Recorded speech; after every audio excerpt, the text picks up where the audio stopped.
You can come this way. All right. The door's open too. Yeah, it's okay.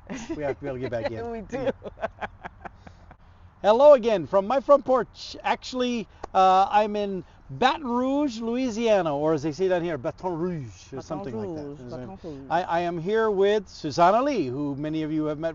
Dr. Susana Reyes Lee. There we go. And I have the privilege of working with Susana here. She is part of my team here at Baker. But what I really want to talk about today is just how awesome she is in general in other ways. Actually, you've got, she's been kind of doing the speakers tour lately, the speakers circuit, and you've got an opportunity coming up pretty soon. Yeah, so in 2024, this is my second opportunity Already? to speak, but it will be in reference to some of the work that we're doing to really make sure that our frontline level leaders, as you know, get the opportunity to get training and development that they may not otherwise get under normal circumstances, since we do offer it in Spanish. And it's for some leaders that are already doing the job. So just kind of giving them that opportunity. But I'm also going to be talking about why this is so important to do to keep and retain some of the leaders, because oftentimes training and development budgets are what keep your people with you, because not everywhere will you get the opportunity to invest in yourself or get a company to invest in you. So I think that we're very fortunate to do this for all of our leaders, but most importantly, I feel privileged that I get to play a hand in that development for these leaders. So. Well, and you know, I mean, sounds kind of cliche as we're both standing out here, you know, supporting our Baker apparel and you know, but reality, we've just spent 2 days here working together on some curriculum stuff and digging into that, and you know, it can really stretch your brain, and it can give me a headache at times as you're really trying to think through all the pieces and track everything down there. But I enjoy what we do, and I really appreciate, I've said this many times, I really appreciate being at a company who puts value on what we do. Yes. Because there are a lot of companies out there, not even just companies, other entities too, that, you know, will tell you how much they value their people and how much they will invest in their people and how important training their people is, blah blah.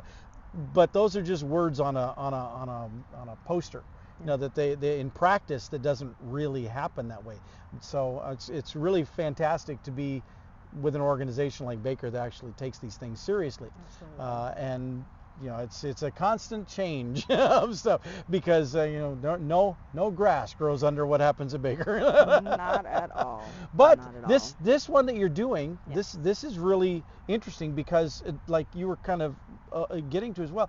One of the issues that, well, probably construction in general, but certainly at Baker that we deal with is the language barrier. Yes. Stuff that where, you know, not surprisingly, we have an increase in people who speak Spanish joining the workforce, they are being led by leaders who speak little of any Spanish, and so this, you know, it creates some disparity there, and that not only impedes the ability of us to be successful in the work we do, it obviously impedes the ability of the individual, the worker, to be successful as an individual on their own. Yeah. And so, you know, we want to make sure that they're able to succeed in both ways. Absolutely. And so because of that, our group, our team has been supportive of both groups, trying to help make sure that we have our people who are hey there, friendly, how are you? One of those Louisiana mosquitoes. Hey, welcome. Well, they're just saying welcome. Just saying howdy, how y'all are. But the ability to be able to help English speakers speak a little bit of Spanish so they can connect with their Spanish speakers, and likewise the Spanish speakers to improve their English, so that they can, and so the two groups not only meet each other midway in terms of language skill, but they also are a more appreciative cultural connection as well, and being able to reinforce some of that, and that's been very, very good. But as one of and the reason Susana has expertise with this, because you may not be able to tell just by looking at her hearing, but she's actually from Dominican Republic. That's right. And she is fluently bilingual, English and Spanish, written and verbal, and just incredible that she. I of course am not. I'm barely fluent in English, let alone anything else. We understand it. but in addition to these things, I think these are important things, and in fact, now you get to a certain age in the industry, and I go to conferences and stuff, and people come to me and say, so if you were giving advice to someone just starting out, what advice would you give them? I go, okay, old man, we want to ask you this question. And so wisdom. That's it, wisdom. but honestly, my standard response now has been, if you speak English, learn Spanish. If you speak Spanish, learn English. Absolutely. I wish that I had learned Spanish. I probably still could, but it gets harder as you get older. So when I was younger, I don't regret taking 3 years of French in high school. I had a good time with it, but by the same token, I haven't. It doesn't get used a lot in the workplace today that speaks so much Spanish. Right, and I also took French in school, and there was a time even in high school where I stopped talking Spanish. Wow. And decided that when I had my children that I was going to make it a truly exerted effort. I mean, in between there, I did speak Spanish because, of course, I had to talk to my parents. Yeah. but I made it more of an exerted effort to give them that ability and give them that what I knew was a gift because of our landscape and who we are as a people and growing numbers. It's just such a beautiful skill and ability to have. So I think, and I applaud, I think that companies like ours, as well as other companies that are out there, need to just prepare themselves, not even just for the Spanish speakers. There's so many different things in the diversity landscape that needs to be able to welcome so many individuals, because we're growing even internationally where there are people coming here and learning English just to come to school, but then they have to work somewhere. So we also have to be very aware of that and be able to give the opportunity for others to access information in their native language, because it helps them help the company and it helps everyone. So she's smart. See? That's why she has a PhD. It's such a joy having Susana on the team. But in addition to those things, you also have been speaking on, this is important stuff, but you've had some other topics that you've presented on as well, not all that long ago. And I've been very excited because not only just talking about the construction world in itself, but learning and assessing learning and evaluating learning, and talking a little bit about that dissertation that gave me that PhD. And talking about the DeLone McLean Information System Success Model, which looks at asking a few more questions in the area of quality, system quality, service quality, and obviously information quality. But a lot of times when we do evaluate our learning systems, anything that we're putting out there, oftentimes we're only asking, hey, well, how was the content?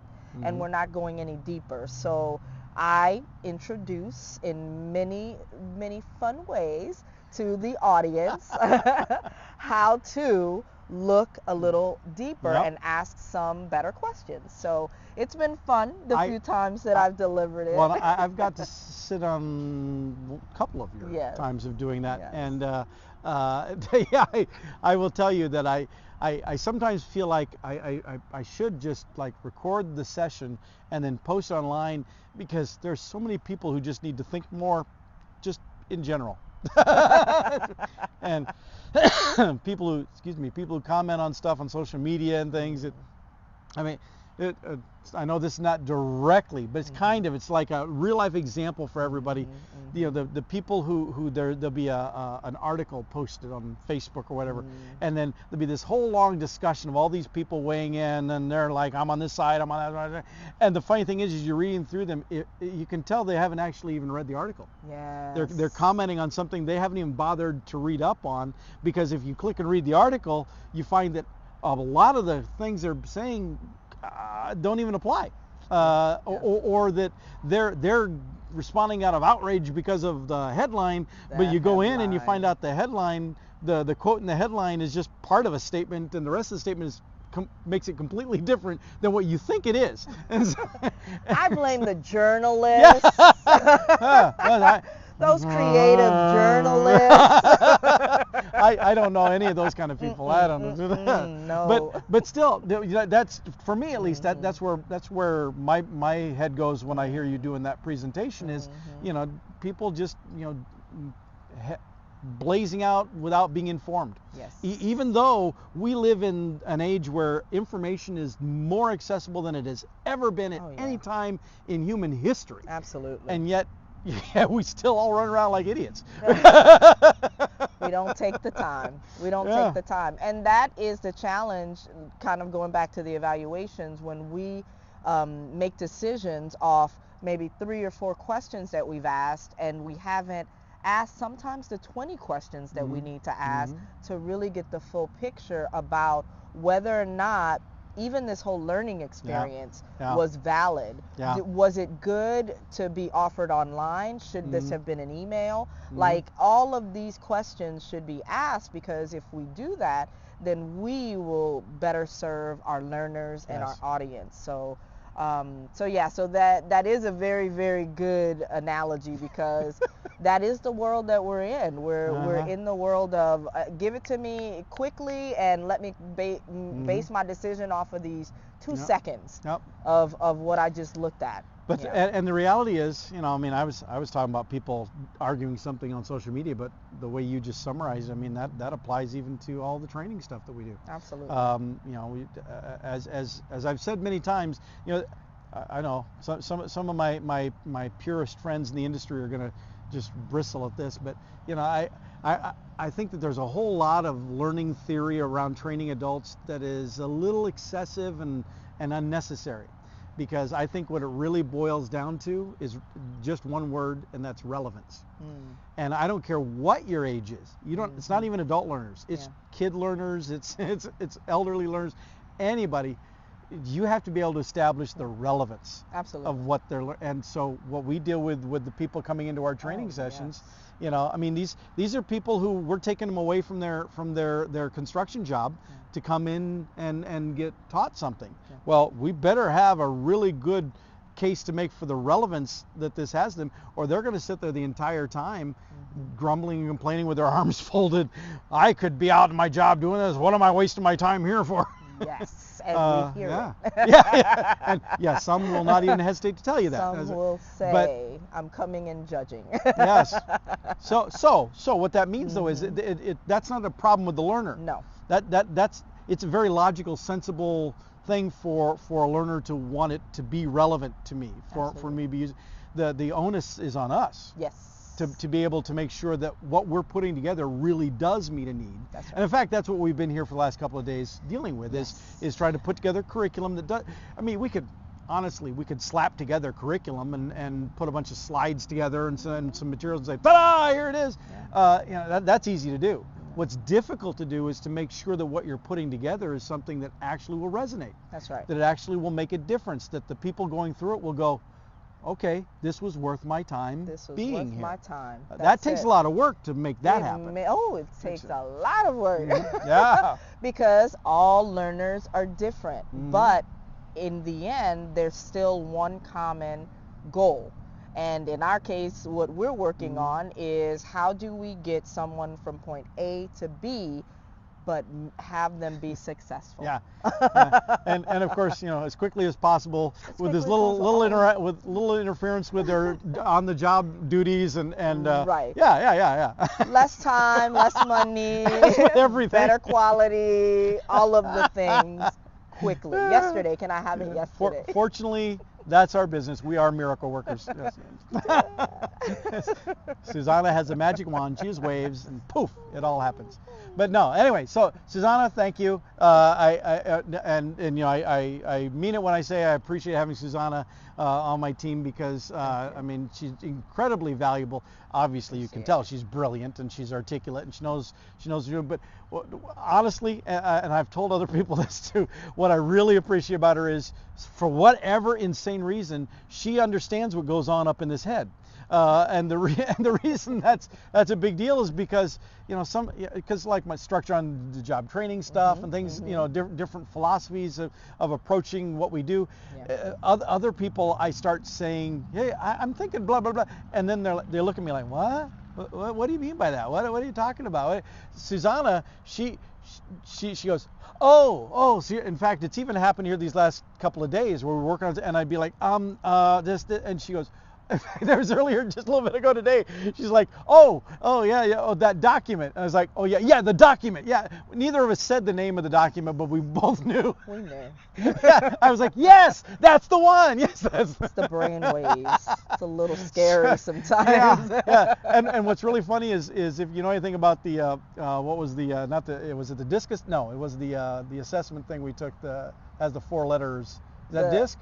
Yes, we did this, but we also did MBTI. That's the one I was thinking of, MBTI. You do the MBTI assessments, and then my consultant friend Sarah Ennis, also from Des Moines. Hi, Sarah. That you plot yourself on the grid, and we're almost in opposite corners. It's great. Everyone believes we're the same, but we are not. We are not, which is good because I value having somebody who is very different, yet understands what I'm trying to say. That's very important. It's very helpful. Yes. So thank you, Susana. Well, thank you. On that personal level, I appreciate having a colleague who doesn't make me feel stupid all the time. Oh, stop it. Well, I appreciate it because a lot of our learning friends are oftentimes the only learning and development person, training, whatever you want to call them. Sometimes they're even in the HR world, which could be scary too, because a lot of people don't understand what it is that we do and the worlds that we kind of live in, which is, it's fun, but sometimes just being the only is harder. Makes it a little harder. Can be. So I appreciate that we can bounce ideas off of each other and know that because we do come from different sides, we can always put something awesome together because we're all coming from a great place. So I appreciate that. Definitely a good environment. Well, can you just feel the appreciation coming through the screen there? As you come down here to Baton Rouge, Louisiana, and it's just so friendly. Southern and hospitality. Yeah, there you go. We love y'all. Come on down. Yeah. You may not want to right at the moment. Not right now because they're all complaining it's chilly. It's chilly. Yeah, and I'm thinking, it's warmer than Iowa. I appreciate that. She appreciates that we didn't meet in Iowa. That's what she means. Yes. All right. Well, we're out back of the Baker Gulf Coast facility here, which is based here in Baton Rouge. Baker, of course, being the nation's largest concrete construction company. We have offices all over the country, soon to be expanding. As the ads say, and there'll be one coming to your town real soon. On the lookout. But what's really great is we get the opportunity to work with a lot of incredibly wonderful people supporting these things, and as our company now has some really strong visions for growth and expansion over the next over the next several years. The work that we do is going to be even more crucial and more instrumental to supporting the success of the organization overall and those new individuals who come on board. So it's exciting times. Challenging, stressful, busy. All of those things. Sleep, what's that? None of that. But still, that payoff for people like us is that we invest all this time, we make all this happen, and then you get to see the people be successful. Oh, absolutely. Who otherwise would not have been as successful without what we have done to help them, and that makes it worthwhile. Yes, absolutely. Yeah. And you had firsthand knowledge of seeing some of them being celebrated. Yes. Not too long ago. So Yeah. I think that that's just the icing on the cake, It because is. when we're able to do what we love and put forth a very good product, and then see them actually ascend with some of what we invest in them personally and the company as well, it's definitely worthwhile. I agree. Definitely worthwhile. I usually always agree. Because she's so smart, doesn't all right, well, Susana, it's been a pleasure working together. Well, it's been a pleasure working with you. Not all the work has been a pleasure. As I said, really, seriously, I felt like I was getting a migraine at one point as we're wading through all the stuff spread on the table and stuff on the screen, and we're trying to sort through, okay, what should we do with this? Oh, hold on, we got it. And I was just like, oh. It's like a big puzzle. Where does this go? Yeah, but we got it sorted. We finally got it sorted. Boom, and we're off to the races now. So that's great. But it's been a pleasure working with you this last couple of days here. And it's always nice to see. I look forward to coming back when it's a little bit warmer. We will work on it. Yeah. We will work on it. There is what is that? A pelican or a swan over there? You call it what you want to. I don't know. It's a white bird with a long neck. I don't know. We will call it a pelican. He keeps looking over here, looking at us like, what are those weird people doing out there on that dock out there, or that deck out there? So. We have a lot of pelicans here in Louisiana. Not as many swans, but pelicans. Yeah, I guess it's not a swan. I should know the difference between those two. We can deliver. Oh well.